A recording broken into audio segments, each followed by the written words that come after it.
و اس قول، قاف جو ہے حرف مستعلیہ کا حرف، اس کو پر پڑھنا ہے، الف سے پیچھے زبر ایک الف کے برابر کھینچ کے ادا کرنا ہے۔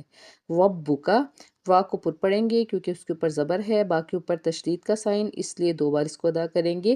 للملائکتی، لام کے اوپر بڑی مد اور آگے حمزہ ہے اسی کلمہ میں، تو اسے مد متصل کہتے ہیں، اس کو 3 سے 5 الف کے برابر کھینچ کے ادا کریں گے۔ انی، ساکن کے اوپر تشدید، نون مشدد، تو اس کو ہمیشہ غنہ کے ساتھ پڑھیں گے۔ جاعلون، لام کے اوپر تنوین اور اس کے بعد فا کلمہ اخفا کریں گے، یعنی کہ آواز کو ناک میں چھپائیں گے۔ فی الارض، را ساکن سے پیچھے زبر، تو را کو پر پڑھیں گے۔ دعاد اور حروف مستعلیہ پر پڑھیں گے۔ خلیفتن، یا ساکن سے پیچھے زیر ہے، ایک الف کے برابر کھینچ کے پڑھیں گے۔ وقف کرنا ہے تو پھر ہم تا کو ہاں میں تبدیل کر سکتے ہیں، تو کیا بنے گا؟ فی الارض